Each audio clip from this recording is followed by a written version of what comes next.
Welcome to the Bookworm Duo, where we explore a variety of books. Let's get started. Welcome, everyone, to another deep dive. Today, we're delving into Charlotte Philby's compelling thriller, Dirty Money. That's right.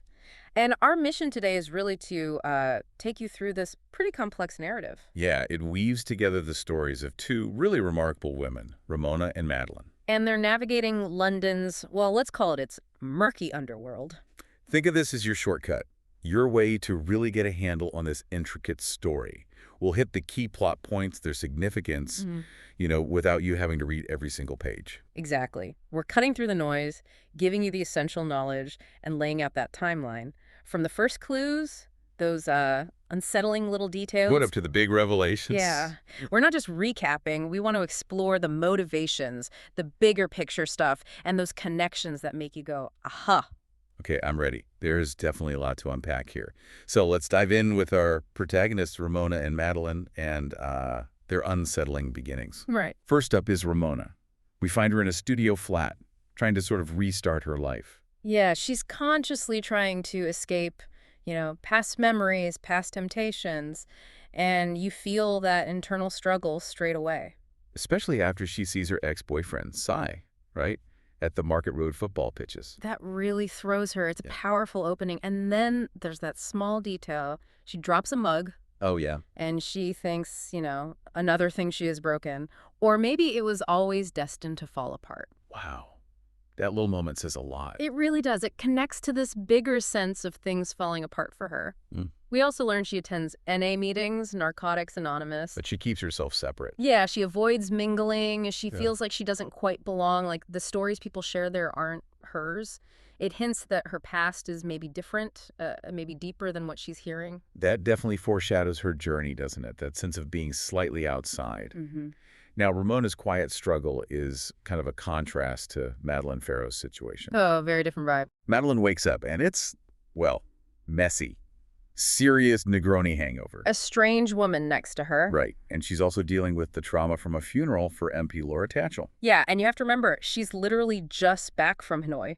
Working on that incredibly dark pedophile network case. Exactly. So that transition back to London, back to normal life, is hugely disorienting for her. It's not just background noise. It really shapes her later on. You can see how it fuels her determination when she encounters exploitation later. Absolutely. It connects her past work, the weight of it, to what she's about to face. She's experienced, but this combination of things is clearly hitting her hard. Okay, so the stage is set.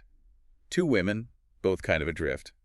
Now let's get into Monday. Things start moving fast. They do. Madeleine's back at HQ. She's reluctantly pulled into a new case. She meets Gerald Okadua and this corporate type, Fiona Edwards. Yeah, the shoo-in.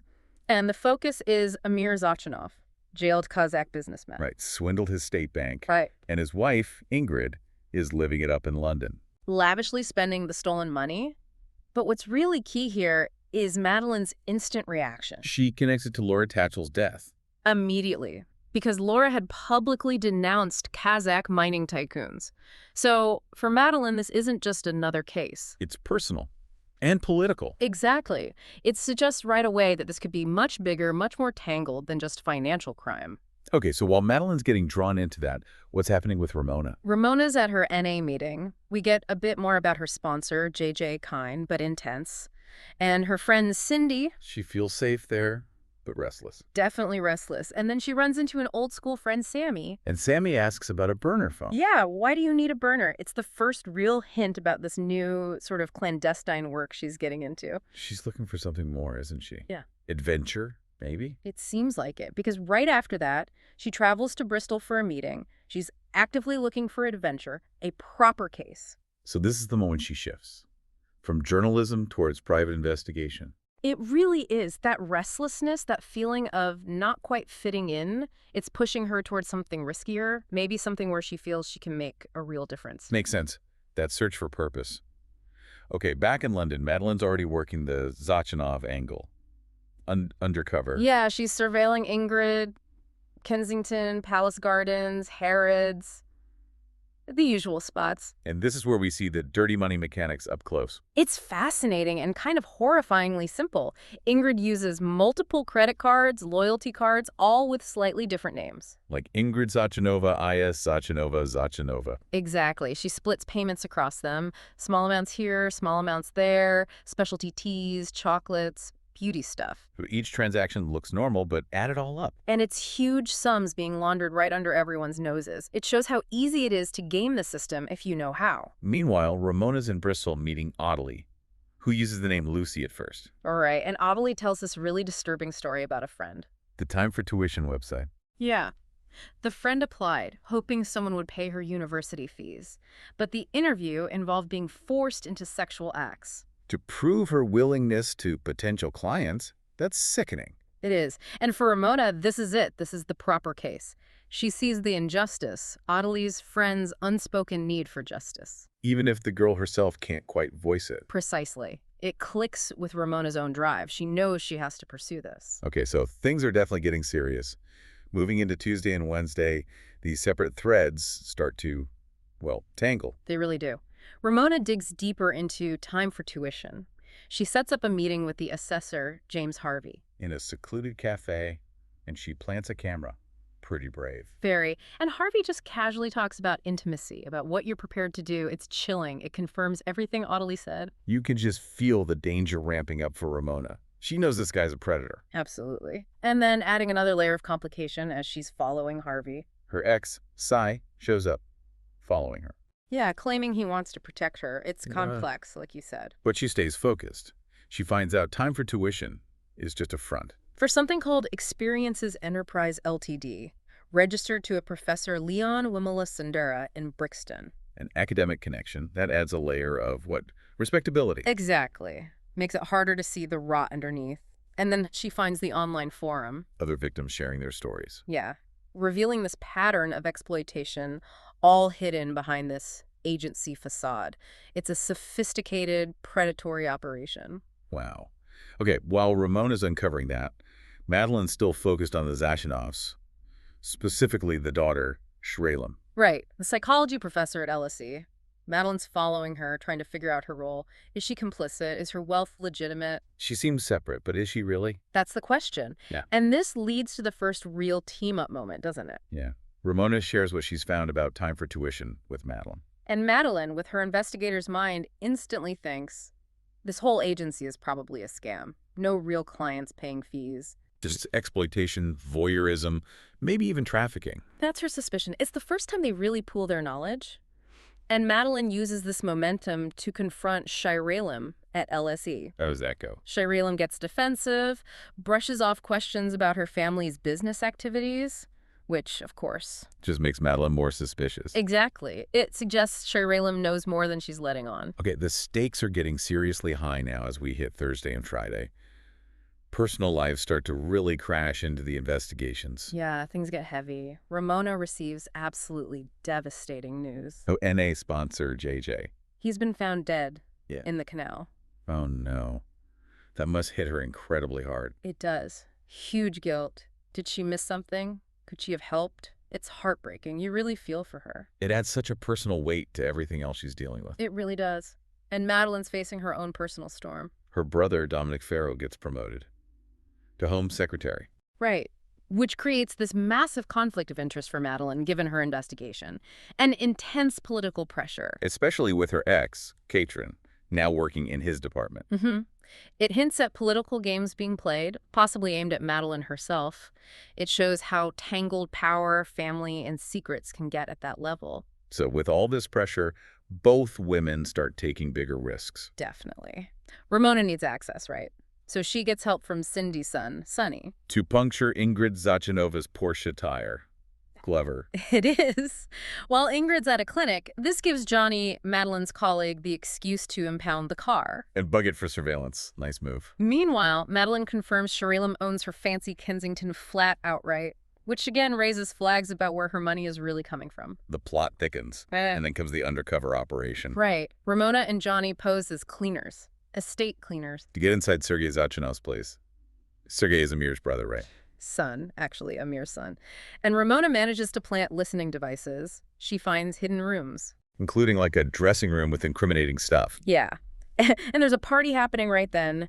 Adds so much risk. Yeah, the tension. And that risk becomes terrifyingly real for Ramona later. It does. While Madeleine's at her niece Bella's 13th birthday party, which is basically a political meet and greet. Right, hosted by Dominic and his wife Amber, and Katrina ambushes her there. Yeah. Meanwhile, Ramona, disguised as Eve at Sergei's party, is trying to get evidence. And Sergei makes a move on her? Invites her to his garden, suggests intimacy, and then she's pressured to drink something. She gets drugged. Yes. And Madeleine tries calling her, but some strange voice answers, just chilling. You realize Ramona is in serious danger. It's that moment where the two plot lines, the dirty money and the exploitation, feel like they're crashing together violently. Absolutely. The danger is palpable, and it sets up the final act where everything starts to unravel. Okay, so after the party, the dominoes fall fast. Yeah. Ramona wakes up, completely disoriented, obviously, but at the same time, Shiralem reaches out to Madeleine. Shiralem cracks. Completely. She confesses. She knows who killed Laura Tatchell. Who was it? Her ex-fiancé, Nursultan Sultanov. He, along with her brother Sergei, covered up the death of a sex worker at one of their parties. Laura must have found out or gotten too close. Wow, so it wasn't just about the money laundering. It was murder, cover-up. Exactly. This is Madeleine's big aha moment. She sees the true scale of it all. The crime, the political connections, the cover-up. It's huge. And then there's another bombshell revelation, right, about James Harvey. The time for tuition assessor. Madeleine discovers he's actually Matthew Dunstan, a serving Met police officer. A cop. Unbelievable. Right. And Madeleine's brother, Dominic, the new Home Secretary, tries to bury it, avoid the scandal. Of course he does. Politics. But Madeleine and Fionn make sure it comes out. Good for them. So justice starts rolling. It does. Sergei Zachanov gets charged, attempted assault, manslaughter, Nursultan Sultanov for murder and the cover-up. And Matthew Dunstan, the corrupt cop. Arrested for voyeurism and trafficking. It's a major win. Adelie's friend gets justice, in a way. That's huge. Yeah. But there's still the personal fallout for Ramona. Yeah, it's not over for her. Sai comes to see her, drops another bomb. JJ's death might not have been an overdose or accident. Suspicious. Linked to old drug debts? Possibly. And then, just as she's processing that, she's attacked. By who? Daniel Knowles. One of Michael O'Keegan's men, someone tied to Ramona's own complicated past. And he confesses. He killed JJ. Yes. And in the struggle, Ramona, she kills Knowles. Self-defense. My God. What a brutal price to pay. It really is. It's the ultimate cost of digging into these dark places. And the next thing she knows, she's waking up in hospital. With her mom, Emma, beside her. A really quiet, sobering moment reflecting on everything that's happened. The cost of finding the truth. So where does this leave everyone, looking ahead? Well, for Madeleine, it's complicated. There are arrests, yes, but the political fallout, the personal toll, it's immense. And the dynamics with her superiors, Rittler, Gerald. Still complex. She gets offered a new role, but it means staying in London, which she's unsure about. It highlights that taking down a few bad apples doesn't fix the whole system, you know? Yeah, the bigger structures are still there. And what about Ramona? She solved her first proper case. She even avenged JJ, in a way. But she's deeply marked by the violence, the loss. She understands the true cost now. Exactly. But she also seems to realize this is what she does. She seeks answers, pursues justice, even knowing the danger. And Madeleine sees that resolve in her. She does. There's a hint of future collaborations. It leaves you feeling this is really just the start for Ramona Chang. The world needs people willing to dive into that dirty money, doesn't it? It certainly does. It's striking how both women, coming from different places, ended up fighting the same kind of battle against corruption hidden by wealth and power. And it really makes you think, like you said earlier, how much of this stuff goes on unnoticed. Who else is out there doing this dangerous work? A really compelling and, pretty disturbing deep dive into what it takes and what it costs to chase the truth in these circles. Absolutely. A journey that definitely leaves you thinking. What a ride. Thanks for joining us. Subscribe for more bookish adventures and hit that like button if you enjoyed the ride. Don't forget to share the knowledge. Spread the word.